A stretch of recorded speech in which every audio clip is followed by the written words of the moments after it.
All right, what's going on, y'all? It's your boy Sinister, man. Top of the afternoon. I wanted to do this video because a good friend of mine, Tita Talks, was speaking on her channel the other day, and I jumped in her live, and we was just talking. She was just breaking down some things about where I came from and all the things that I've done to get to where I'm at in life. So basically, today is about my trials and tribulations. And I'm gonna jump up here on the camera in a minute. Let me just make sure I share this video out.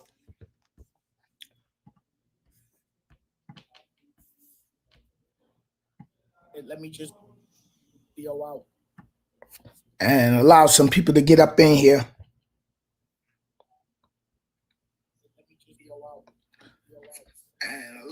And allow some people to get up in here. All right, hold on, y'all. Let me allow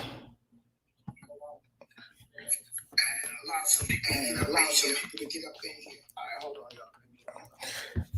y'all. Yo, Sean, what up, man? What's going on, man? Top of the afternoon, brother. Top of the afternoon.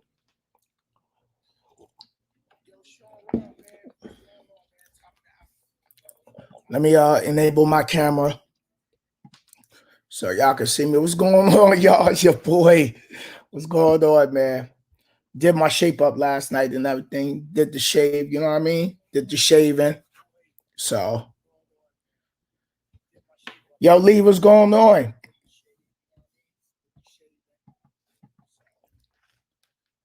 But I wanted to come do this video. This video is like I was saying in the beginning. This video was for a good friend of mine, Tita Talks. She got her own YouTube channel. And yo, Sanders, what's going on, bro? You got a pick? Oh, you moving up in the world, son. You got a picture now. Hey, Kimberly. Thank you for coming over, Kimberly. I saw you last night in Miss Diva Trucker's live when she was talking about going lease purchase. So my boy Sanders got a picture, son. Oh, I know this year is gonna be crazy. My boy got a picture now. He like, yo, Sen, got a picture, Sen. I got a picture, Sen. I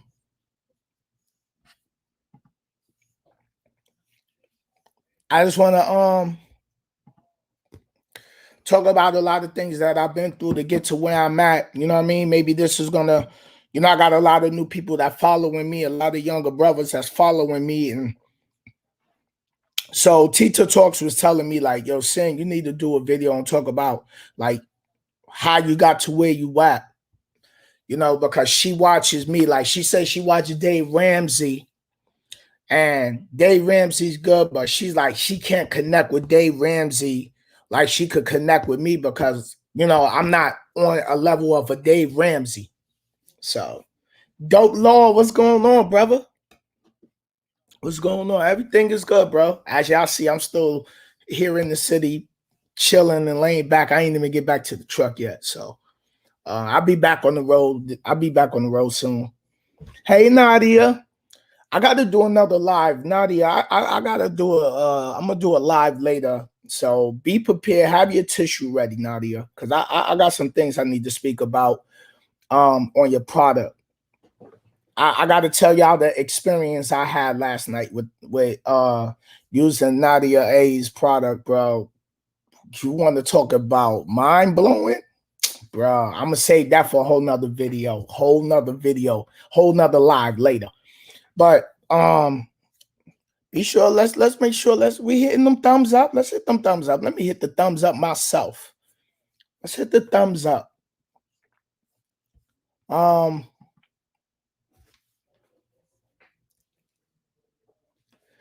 So this motivation is called My Trials and Tribulations, and everything that I've been through to get to where I'm at in life. And I'm gonna talk about all my struggles, my pain, disappointments, self-doubt. And maybe this is going to be, maybe this will be able to help a lot of new A lot of new drivers coming in the trucking, a lot of people who ain't in trucking, a lot of people who might just feel a certain way about themselves. I'm sorry, y'all. So, and I think Tita just went live over on her channel. I think, let me see. You know, Tita, she live on live. Tita live on live. Oh no, she didn't go. Okay, she didn't go live. She was posting something. Iris, how you doing? Much peace, love, and happiness to you too. Thank you, thank you, thank you. But this video is going to be for everybody. This is not just about trucking. This is not about trucking, but this is my testimony for a lot of y'all who might be wanting to make change in your life, and you might feel like you by yourself. So, let's get it started. So before I got into trucking, right, my credit was shot. I was doing security. First, I'm from the projects out the Bronx, and lost my mom's in 2000. And you know, I just took over the apartment. Me and my niece was living there in the project. So, I was out. My mom's passed in 2000. Man, I was out of work for like 2 years. You know what I mean? My sister, who co-signed for me, my sister Priscilla, she's the reason why I'm in trucking. So I'll get to that. But yeah, I was mad. I was mad for years, yo. I was mad for years. You know, losing my mom's. My mom's was my everything. You know what I mean? Like my pops took care of me on a financial level, but as far as coming to see me, like I ain't have that. You know what I mean? So my mom's was my mom's and my pops. You know what I mean? So, and you know, the whole ruthless grinder thing is not just a mentality, it's actually it's genetics with me, and I'm gonna explain why. Y'all know I got my tattoo I got that ruthless grinder, you know what I mean? Let me put it right there.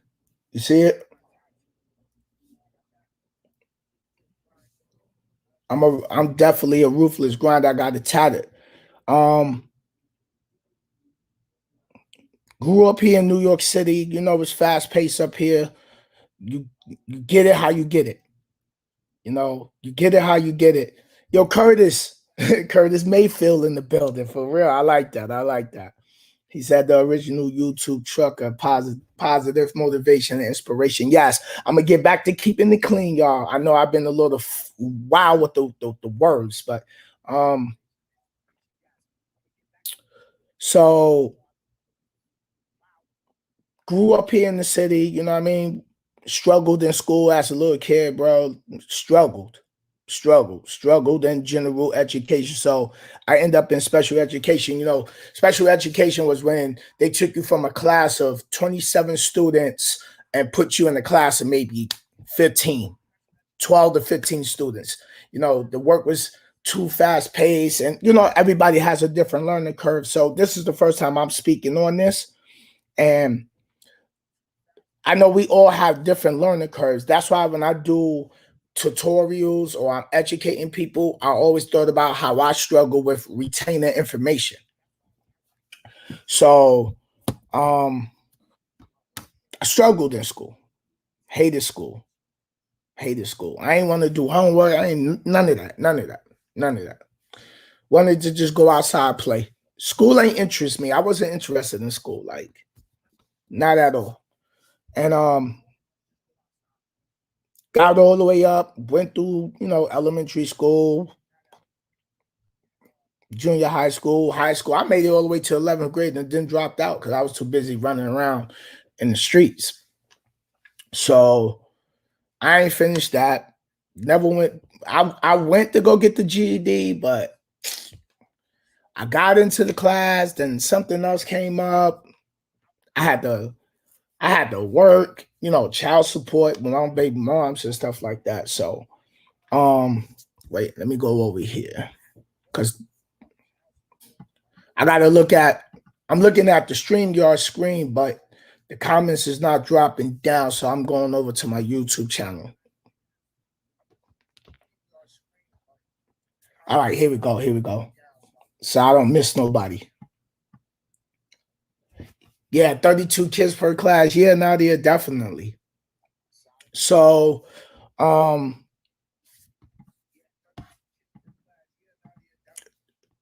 at the end of the day, um, once mom's passed, I started, I got back, I got on my feet, I started working. So, the public housing in New York City is basically based off, based off your income, 30% of your gross income. So that's before taxes, that's before child support, that's before any of those deductions come out. So um if you go back, I got videos where I showed y'all my apartment where the rent was the apartment was crazy. And maybe I'll play some of that video because StreamYard lets me go into another screen. So I'll play that video and show y'all where I came from. And a lot of people's like, damn, son, like I want to show them my apartment, but like at the end of the day, that's just what it was. You know what I mean? That's just what it was. And for all of y'all like struggle coming up in life and dealt with school, being in school and might not be the popular kid. I wasn't the popular kid. You know what I mean? Girls wasn't into me like that. I had acne, my face was horrible, son. My face was horrible. I had my face was acne out, like, oh, I was so sick of it for real. So that dropped my self confidence bad. You know what I mean? And just dealing with that and struggling in school. Then school wasn't an interest, and you know, I was just like, yo, I wanted to be a lawyer. I wanted to go into the Air Force. I wanted to go into the Air Force, but my sister's the reason why I didn't go because she like, oh, you my little brother, and I don't want nothing to happen to you. So that was a wrap with that career move. Being a lawyer, eventually, y'all know I ain't have the grades to even go that route. Go that route. So, um, okay, hold on. I'm looking at the drop. Make sure the chat is dropping down. So, um, getting out of school and then it's times where I worked selling newspapers out here in the Bronx on the Grand Concourse. I had to get up like 4 in the morning. It was like 3:30, 4 o'clock in the morning. Um, my best friend I grew up with, Leon, he was doing the newspaper thing, the driver will come get him, give him a stack of newspaper. We running through the building, folding it up, putting it between the doorknob, boom, boom, boom, boom, ding dong, ding dong, ding dong, and we peeling off. We going down the stairs, dropping off newspapers, or we put it under the under people's doormat. So I forgot how much was that. It wasn't that much, but we were still in our teens at that time. So um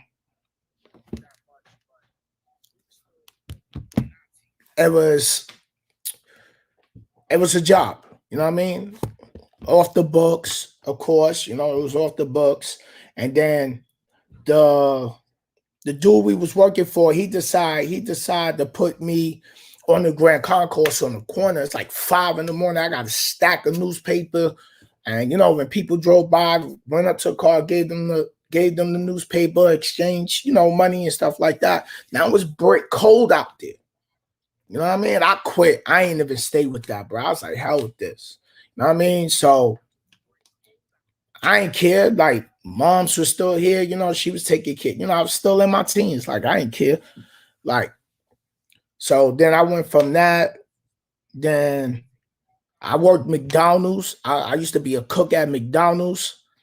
So um I forgot how much that was. I think that was like $6 an hour back then at the time. But I was back there flipping burgers. My homeboy Sean worked at the McDonald's. I think it was 59th Street in Columbus Circle where we was working at. So we was working there. I was doing the burgers in the back and stuff like that. And they fired me. I forgot what happened. They fired me. They was like, "Oh, we got to see if you an asset to us, or we got." I forgot what happened. Man, I think I got into it with a supervisor or something like that. And the big boss came, was like, "Oh, we got to see if you an asset." So my brother-in-law like, "Yo, listen, go get your security license." So I started studying to go get my 8 hour certificate, my 8 hours, my 16-hour security certificate, and my fire guard. So I got into security. So going into security, I had to work that night shift, that 12 to 8 in the morning type of shift. You know what I mean? So I'm like, oh, you got to stay up all night. You might be I was at a office complex. They was building like a social media. Hey Brandy, how you doing? Um, I think that job was a lot of my jobs was low paying. Because if you didn't have your high school diploma or your GED, you really wasn't getting the good security jobs out here in New York City. You know what I mean? And then when you get into security, the first spot you hitting is night shift. You know what I mean? And then when you're supposed to get off in the morning, if your relief don't come, now you stuck doing day shift because they're gonna be like, "Oh, we're gonna try to get someone here to relieve you," so you end up getting stuck with that. So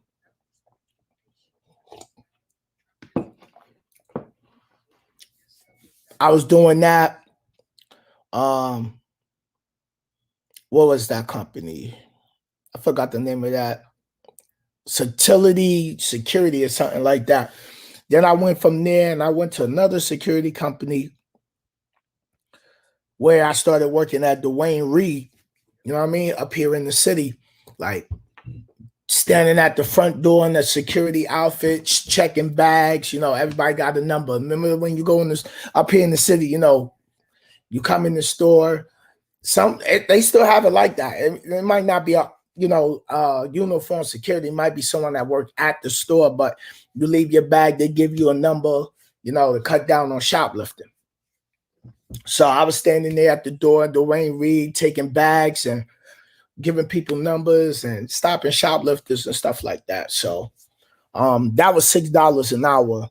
And the company I worked for was down on Wall Street. I'm up in the Bronx. So it takes about like 2 hours to get there. So it took me 2 hours to get down there and 2 hours back to the Bronx for what? A $200 check. Check cashing fee is what? For a $200 check, it was like $3. So now after I cashed my check, because they didn't do direct deposit. So 2 hours going down to Wall Street, 2 hours back to the Bronx to cash a $200 check. And after the check cashing fee, it was like what, 197 or something like that. It was like 197. Like, what we doing with that? But my rent was dirt cheap because I wasn't making that much gross. So um then I met a dude that he was doing loss prevention. It was a group doing loss prevention for CVS. I mean, not CVS, Dwayne Reed. And he was like, "Yo, come over to loss prevention. There's more money." So I was like, "Bet." And then that ain't never that I don't think that happened. One of my brother-in-law old co-workers worked for CVS, and then I went over to CVS undercover loss prevention. So I'll be in the store acting like I'm shopping, but I'm in plain clothes. I could be dressed like how I am, but you wouldn't know I'm loss prevention. So um I went from that $6 to $10 an hour.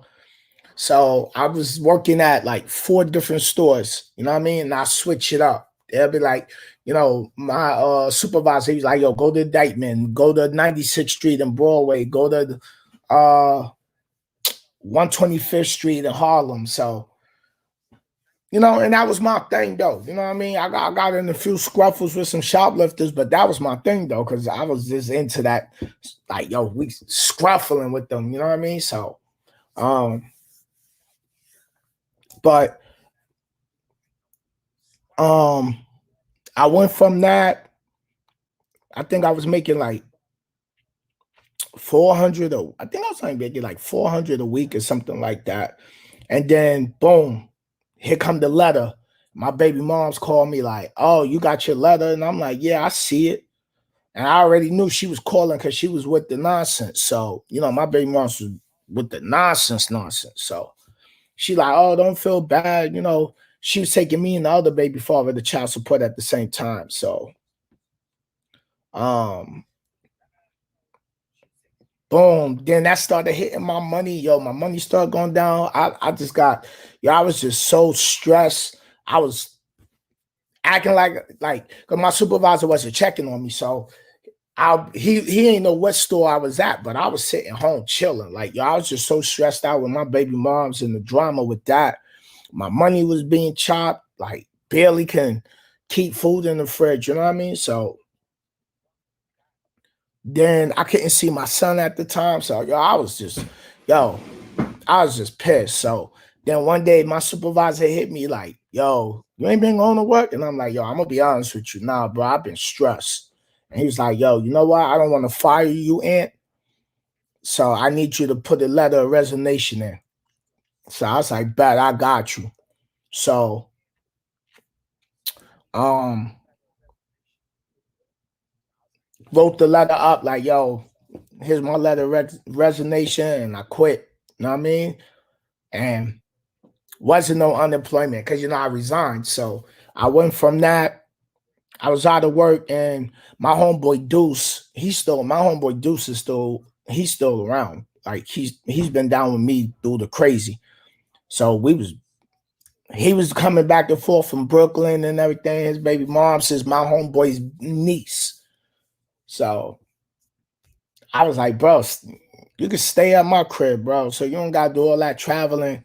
So me and him leaving out certain mornings. He's going to Brooklyn because he had a case going on in Brooklyn. I had family court. I had child support going on. So I was back and forth with a custody case. So we and him is leaving out in the morning, and we was popped. We was broke. And his wife worked at Burger King, and she used to bring us when she got off at night, she used to bring, he used to hit me up like, "Yo, what you want from Burger King?" I'm like, "Yo, bring me a burger, some fries, and a strawberry milkshake from Burger King." So, that's my homeboy's niece. So I seen her grow up. So me and her mother was real tight. So um me and him was in the house, and we was popped one day, and yo, we had no money. We ain't had no money. The only thing that was up in there was some stale egos that was in the in the freezer. It just been sitting in the freezer so long, they stale. Like, you could toast them all you want. So we was eating stale egos and oodles and noodles, stale egos and stale oodles and noodles. Like, but you know what? We ate, and somewhere down the line, being out of work, I got evicted. So his stuff got locked up in storage and everything. But one of my partners from my hood came through, and he was like, "Yo, he was like, "Yo, you gotta get focused." I'm like, "Bro, I am focused." He's like, "Nah, you gotta get different focus." He's like, "Yo, next time I come back," I remember the line. He's like, "Yo, next time I come back, we're gonna blow some bud. We're gonna blow some bud, and we're gonna watch this video." And he came back. I think he came back like a week later, and boom, came back. We lit up, blew some bud, and then I started watching The Secret. So, um, once I watched The Secret, that's when I started getting on that motivation mindset. Like, oh, You know, because if you ever watch The Secret that's here on YouTube, it's like a 20-minute video, but um it allows you to see why certain things happen in your life the way it is. So I'm like, all the complaining about the things I didn't like in my life, I realized I was bringing it to myself. Because one, I've been angry. I was already angry from being a little kid. You know what I mean? So, um, positive pusher, good afternoon.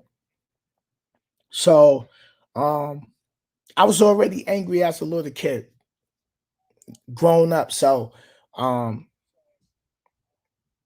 like I said, so I didn't have all the good jobs. I didn't have good jobs. I didn't have good jobs. I wasn't the popular kid in school. Acne, I had acne all over my face. Girls wasn't into me like that. And, so boom, I started, and then it was just my little clique around with in my hood, we was just running around and block beefs and stuff like that. So that became my talent, like going in people's mouths. So we was out here, we scrapping and getting into fights with other blocks. So, but I had low paying jobs. So after I resigned from CBS, I was out of work. Child support backed up on me. Then eventually the rent caught up on me. I got evicted. I ended up staying over here at my sister's house. You know what I mean? I stayed over here at my sister's house, and y'all used to get up like 6 in the morning to be out the door so I can be on my grind. Like I was working for my food stamps, working for my public assistance. I was working at the courthouse filing papers. Then I was in the back to work program trying to get my CDL done. I got into a CDL. They had CDL training. Like, what's the coincidence? I'm sitting in public assistance. They like, yo, we can help you get your security license, or we can help you get your CDL. And I'm like, I'm already studying because my brother-in-law like, yo, go get your class, go get your CDL. Once I left CBS. So I'm studying for the Class A, and I had the Class A permit at the time. So I get the public assistance. They like, yeah, we help you get your CDL. I signed up for that. I was the first one in line. Made sure I was number one on that list. Get me in that class. I need that. I need that. So boom, I go downtown in Manhattan, go to the class. I meet the instructor, Miss Lassane. She's on my Facebook. I gotta reach out to her because like she changed my life a lot. And got in the class and everything like that. And she like, yo, let me ask y'all a question. Y'all want to do a vision board? Oh, because the last class they felt it was stupid. So I already knew somewhat of the secret. So I'm like, no, let's do a vision board. Yeah, let's do it. I'm with it. So then everybody just followed my lead.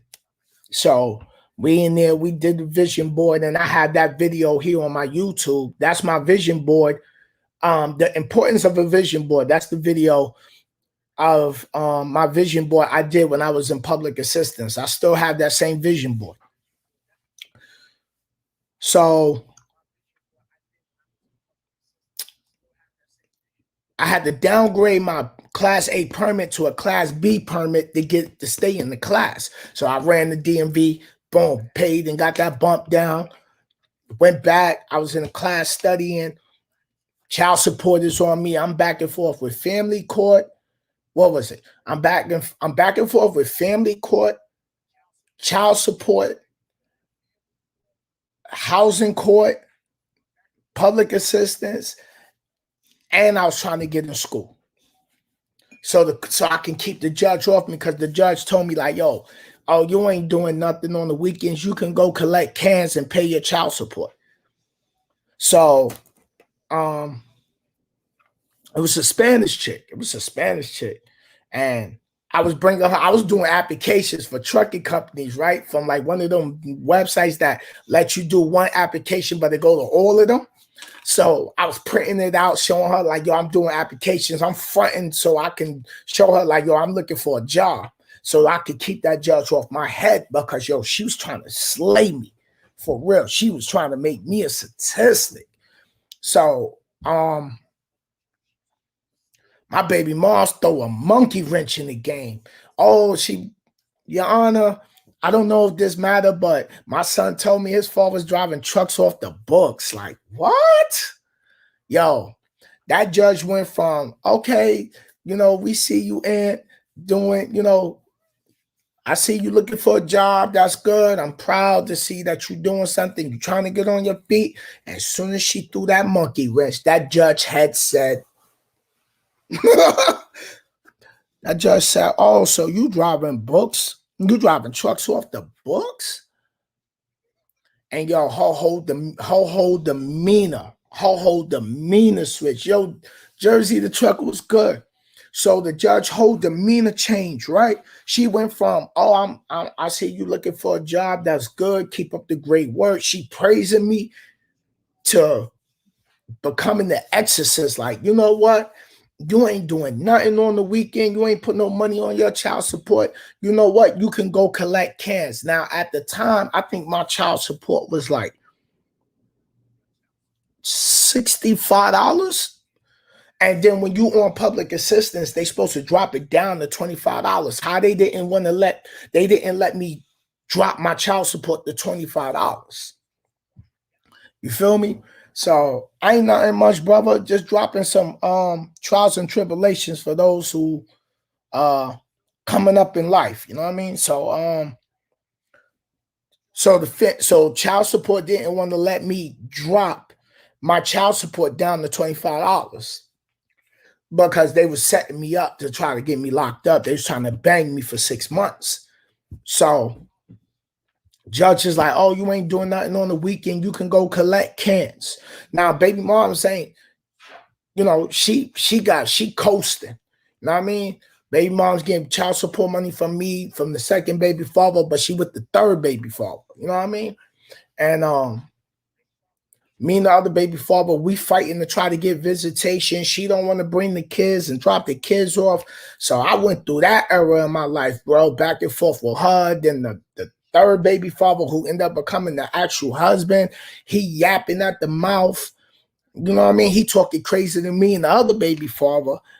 You know what I mean? And I'm like, I got to keep my composure because they playing with restraining orders. I had a few restraining orders on me from her, but that's a form of control. You know what I mean? So, and New York City giving out restraining orders like it's free cheese, free cheese for real. They don't care. Anything they can do to get you popped up here, they're going to get you popped up here. So I went through that era. So, I was out of work. I did my road test in the school bus when I got my class B because public assistance paid for all of that. So I actually got my CDL because of public assistance, my class B. So boom, I started driving for Accessory, which is part of MTA up here. And I was picking people up, taking them to dialysis, taking them to hospital appointments, might take them to supermarkets, drop them off, someone else's schedule to pick them up later, drop them off at other relatives' house and stuff like that. So during the meantime, while I was buggying through Accessory, I was studying to get my class A. You want to say what's up? I'm on my live. No, not like my niece said, nah, my hairpiece looking, But if it's down, then it would be different. Yeah. So, after Accessory, during the time while I was at Accessory, I'm studying for my Class A. I failed my road test like 3 times with the Class A. You know what I mean? So I got it on the 4th time, because I sat down with my family and I told my family, I said, yo, I'm gonna go do this trucking thing. But I want everybody feedback because I felt in my heart trucking was going to give me the lifestyle that I wanted to live because I got tired of struggling. You know what I mean? I had $6 hour jobs, $7 hour jobs, $8 hour jobs, $10 an hour jobs. Like, yo, that just wasn't nothing. You know what I mean? So living check to check, struggling, the child support. Then they was banging me with child support because baby moms had Medicaid from child support, but they was making me take benefits out. So after a session ride, I think I ended up going to the airport job up in LaGuardia when I started doing fueling. One of my partners that was with me in public assistance was working there. So he put a word in. So I got over there making $11 an hour doing fueling with the tanker. And you'll figure like, damn, son, like, yo, you gotta have hazmat, homeland security clearance. You know what I mean? So I had my TWIC card and everything. So I'm talking to everybody there. I met my boy Caesar, who moved down to Texas. He's the first one I met there. He ended up going to rail and he got on the road before me. So he was giving me the feedback from off the road. So I worked at the airport. I wanted to get in trucking. I was trying to save up. I contacted Roadmaster Truck School and my credit was bad. My credit was like 543. So they was like, oh, you got to come up with $2,500. So I can't come up with that. I was trying to get the 2,500. So I was like, you know what? Hell with it. I'm going to turn the grind up. So I know 1 week, it was like mad overtime. So I did my 40 hours and I signed up for overtime every day. I worked 7 days a week, double shifts. So I did my 8-hour regular shift. Then I did 8 hours in overtime. So 7 days straight, I did that. You want to talk about burnt out? Now, remember, I'm pulling the fuels hole from off the roller on the truck, pushing the ladder to get under the wings to fuel the planes. So one shift, you're doing 16 planes in one shift. So I'm doing double shifts. So that's 32 planes. Sometimes I did 34 because someone might be on another plane that came in late. So I got to go back someone else up. So sometimes it's been 33, 34 flights and 2 shifts. So I was going for a supervisor position. Then my niece is hiding. She don't want to be in the camera. Hold on. I got you. Let me turn it this way. There you go. It's showing the wall, right? She said if her hair was down, she'd say what up, but her hair ain't down. So I was going for a supervisor position at the airport, and next thing you know, they was like, they didn't give it to me. And the dude I ended up training, me and him, my boy Khan, like I started training him, and they gave him the position. And I was pissed, like, he just got hired and they gave him the position to be the supervisor. But, it was all part of God's plan. So for any of y'all that might be trying to go for something and it don't work out, it's always for a reason. Something, it's a reason behind everything that happens. So still living in the projects at the time. My apartment, the paint was peeling, the ceiling was leaking, and everything like that. And we ain't got, that's generational pass down. Projects, apartments is generational pass down. We don't give those up. Nadia says she stretched her fingers out to the fridge. Yo, my niece was not playing. She was like, nah. She got the hair up. She look beautiful. I don't know what she talking about. She tripping. So she did the Freddy Krueger. She was like this on the fridge. But my paint was peeling in my apartment. My ceiling was leaking every time it rained. And I lived on the 13th floor and this 14th floor. So 3 in the morning, I'm up at 3 in the morning putting newspaper down. I'm mopping water up. My living room was leaking. One of my back bedrooms was leaking. I got video. I'm going to show y'all the video on this live because I'm going to pull up the tab and play the video so y'all can see the video. I got you. All you going to see is fingers. Now you got She's squatting down, all like dropping low. So 3 in the morning, 3:30, 4 in the morning, and then you go to sleep, you wake up, the paper soaked, the living room smell like wet newspaper. And people will be like, yo, why don't you take them to court? Like, y'all done been to court with housing so many times. And what New York City housing, you can pull these articles up. New York City housing been in the news. They was just in the news maybe 2 months ago for no heat. So I wasn't making money to be able to move. Why would I move? Because that's always been home. You get used to that. You condition to that. Pissy elevators, garbage in the staircase, broken elevators. It's times where it was Thanksgiving before my mom's passed. Water pipe burst. We had to go down to the fire hydrant and get water to bring back upstairs. But you put a ticket in for them to come paint. They take 6 months to come do a paint job. You put in a repair ticket. It's just crazy. Then you hear your neighbor upstairs fighting. You hear your neighbor next door fighting, yelling and all of that. So, it just becomes part of life. You get conditioned to that. You know what I mean? So,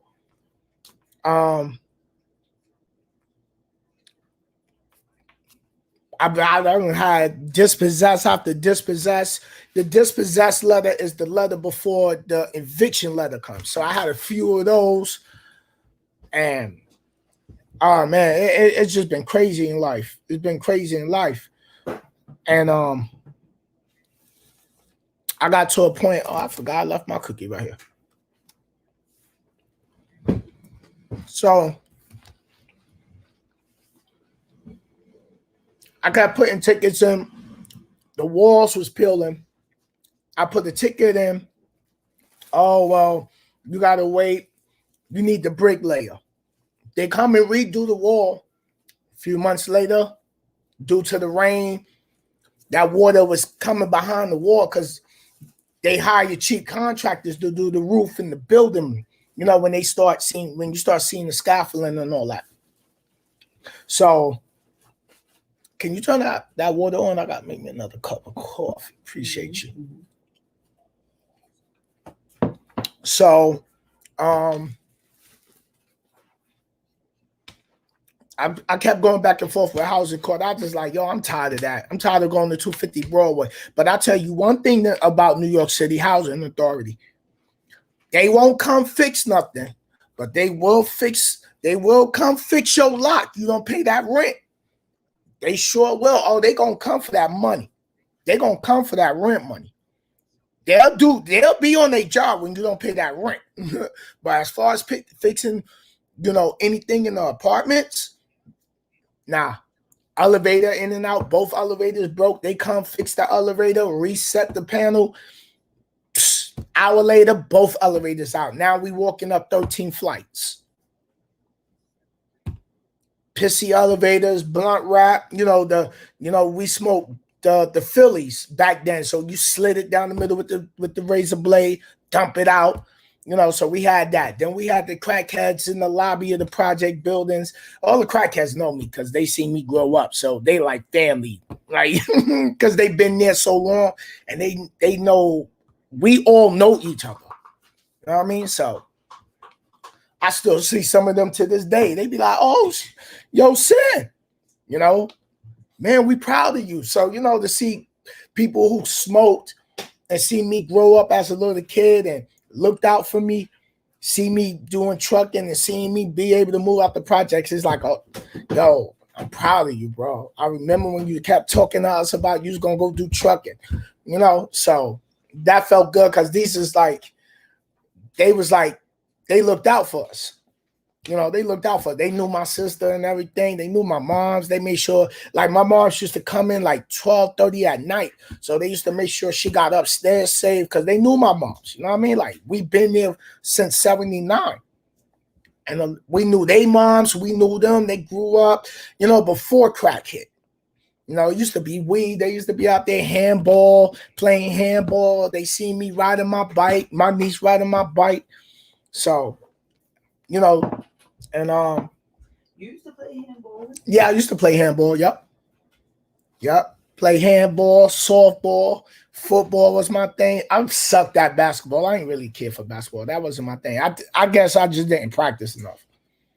But so after a while, man, my sister decided she saw me working so hard at the airport. She like, yo, you know what? The first time I presented trucking to her, she like, I'm not signing for nothing. You gotta get your mind right. My mind wasn't right, like at all.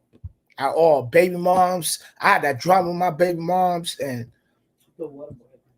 turn it off. I had that drama with my baby moms, and then her husband talking crazy, and I've been wanting to go over there and do something to him, but I already, my sister like, nah, they're gonna get restraining orders, you're gonna throw your life away, you're gonna go to jail, you're gonna throw your whole life away. You know what I mean? So thanks to my sister Priscilla, I'm still a free man. And I'm fighting to try to see my son. I got like 30 in my storage right now. I got like 13 police reports. I took back to the courts because after a while, my son mother started something where it allowed her to go get a restraining order so she can control the situation. So now I had to start picking my son up at the precinct. And even with that, she wasn't dropping them off. So it was one time I was getting ready to be late. I was late like 15 minutes. You know what I mean?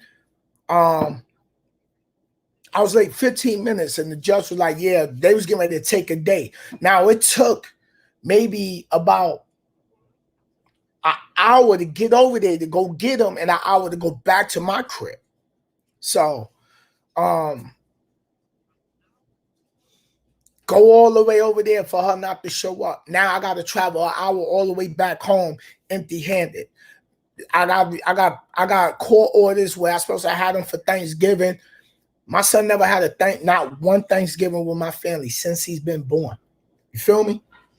So for all of y'all that's going through something right now in life, you ain't the only one out here that's been through something.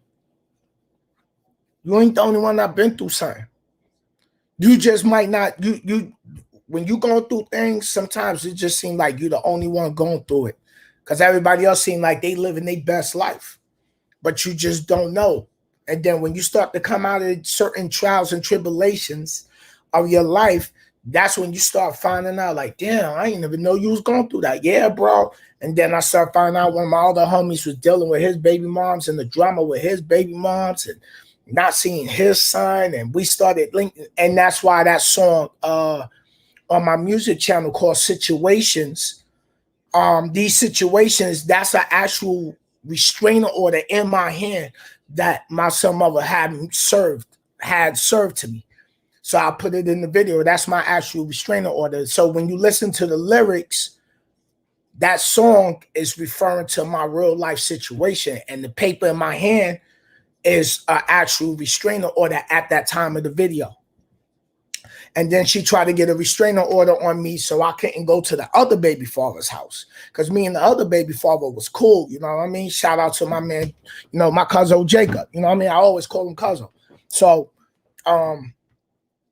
me and him was tight. And I told him, I said, yo, listen, me and you can beef. We can get into the whole street nonsense. I could come try to kill you, or you could try to come kill me. But at the end of the day, she gonna go be with someone else. So run with me. I gotta wait for us to go get our sons. So boom, we boogied to the family court and we sat down and we filed the petition for custody of our kid for both our sons. At the same time, on some, y'all, we don't care who she with. You know what I mean? We don't care who she with. We just wanted to see our sons. That's it. She just wanted the child support money. So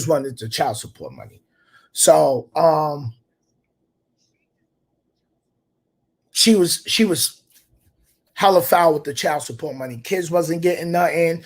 For y'all who's on child support, y'all men that's on child support that have this situation, understand this.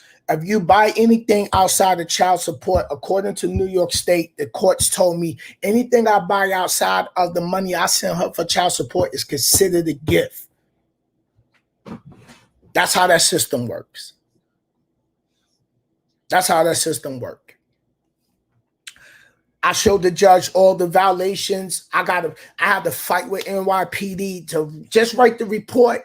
And they was like, what you need a report for? I said, so I can show the judge she didn't even show up for court order visitation. Oh, you don't need no, I said, yo, I need a report. So I need, NYPD. I'm just gonna leave that alone. Because what I really want to,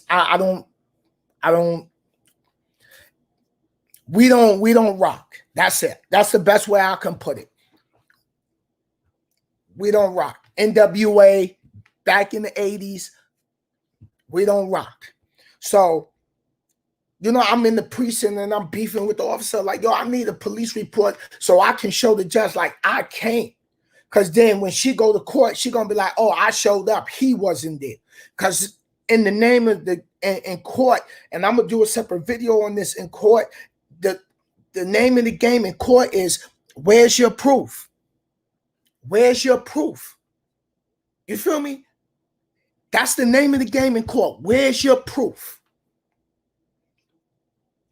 So if you dealing with your baby moms, or you're dealing with a baby father, you gotta have your proof. Text messages, emails, receipts, money orders. You know what I mean? So, but that's me not listening to my moms back in the days, because my moms told me not to mess with that boy. But no, hard head make a soft ass. But I went through that. I got locked up at my son's graduation in the suit. NYPD locked me up in the suit. For real. I was in front of the school. It was like 9 o'clock in the morning. And me and my ex at the time, we was sitting in there. We was dressed. I was in the middle of the auditorium, dressed, fresh. Boom. I take a picture of the stage. Next thing you know, I get tapped on the shoulder. There's school safety and NYPD. Oh, can you come with us? For what?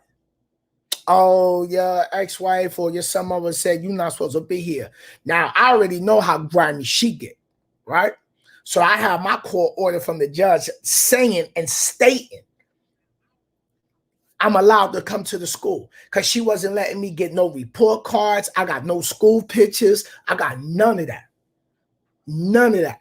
So boom, I go outside. Now, everybody's lined up. All the families, fathers, mothers, kids, sisters, aunts, nephews, nieces. Because, it's graduation. It's elementary school. What NYPD do? I'm in front of the school. I got a suit on, fresh cut. I ain't got no jeans. I'm in a suit. Arms out like this. They frisking me. You know what I mean? Next thing you know, boom, I'm sitting in the back of the patrol car. So I'm telling my ex, I said, yo, go to the other baby father house, let him know what's going on, have him call my sister. Boom, they take me to central booking in the suit. So I'm sitting in central booking in the suit with no strings in my shoes. I'm burning. You know what I mean? Boom, then the COs in them come, they get us, they take us to the second level. The second floor, because the second floor is right before you get ready to go see the judge. How the same officers that arrest me came and got me before I got to see that judge. Say, yo, you free to go, woo. But before I went to central booking, I went back to the precinct that's over there in her hood.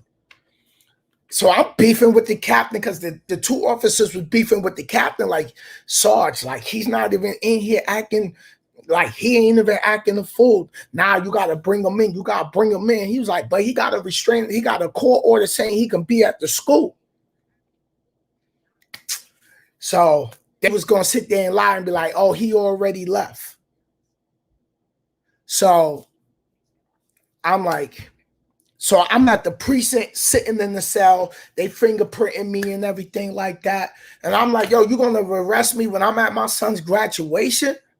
I wasn't even in there acting a fool, and you're gonna arrest me when I got a court order in my pocket? White guy, white cop. You know what I mean? Oh, well, that's just what it is. Nah, that ain't what it is. It's bullshit. That's what it is. So put me back in the cell. Like, all right, we're gonna take you to central booking.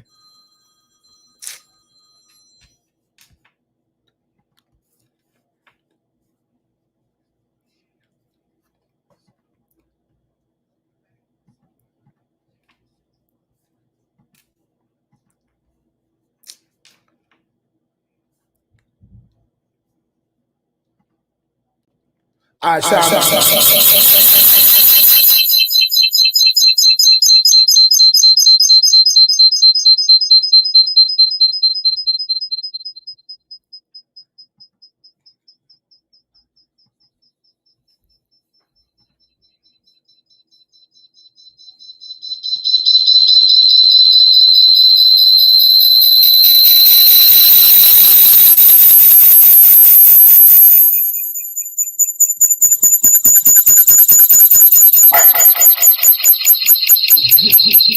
really?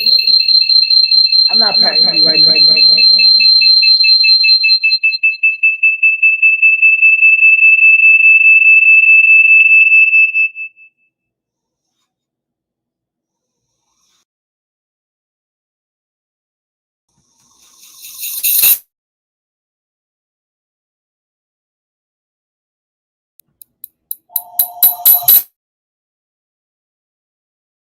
Hold on.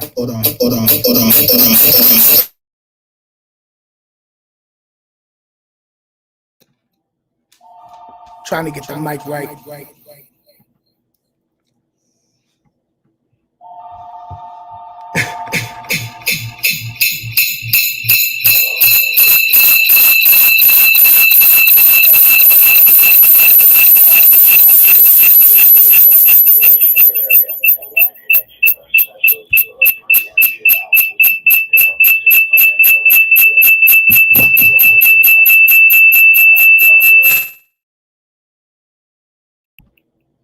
All right.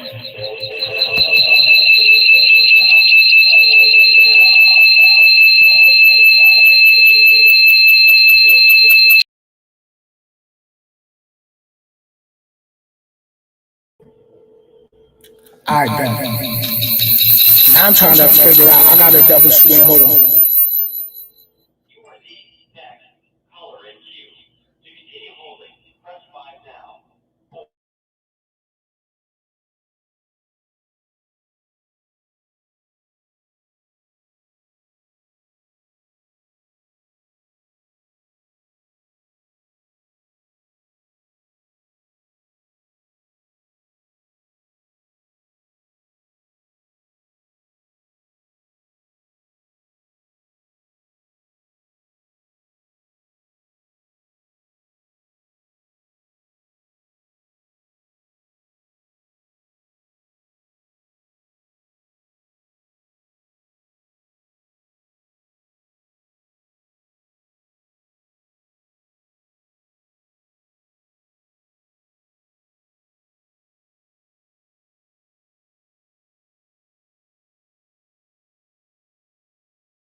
right, everybody hear me?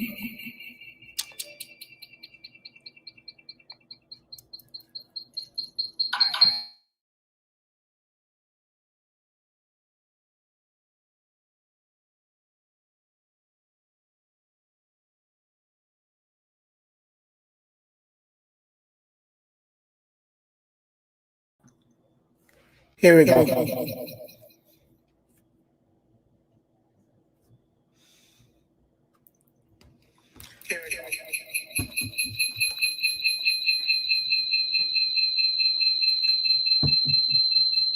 Yeah, that echo is killing me.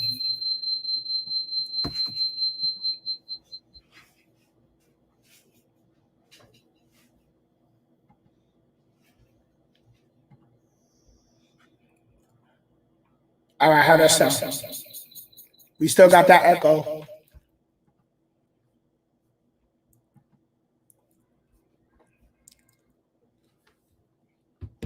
Yo, Chris, what's up? Okay.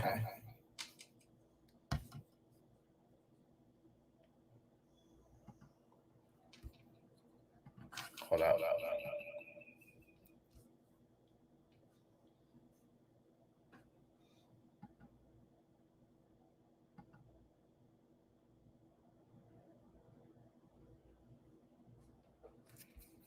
Still no sound?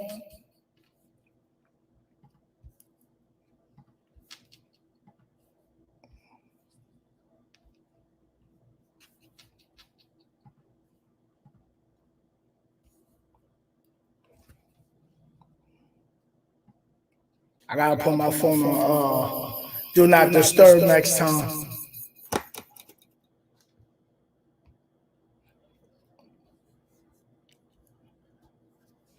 All right, so since we having a technical difficulty with this, I'm gonna make this. Yeah, I hear that echo too. Let me see.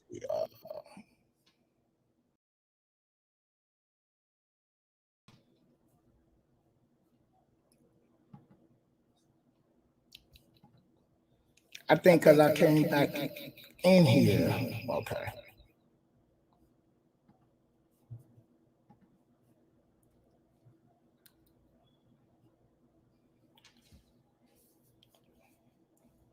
Yeah, I hear that. I hear that slight echo.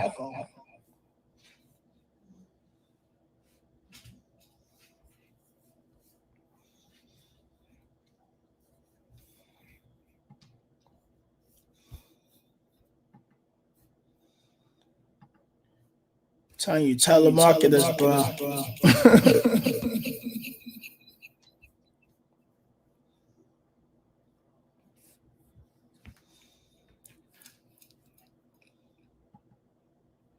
All right. Yeah, I'm trying to find.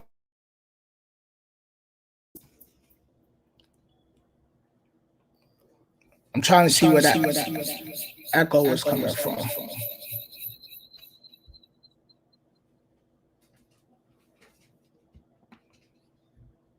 Yeah, I got my phone turned off.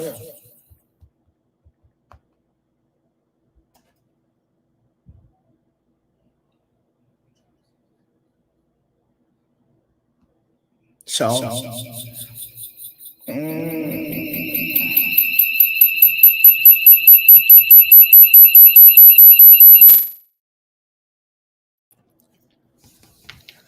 right, so this is what we're gonna do. I'm gonna end this live right here. This is just gonna be part one of my trials and tribulations of my life, and then I'll do another part. I'll do a part two and break it up in series, so it don't be that long neither. So I appreciate everybody checking this live out. Until the next time.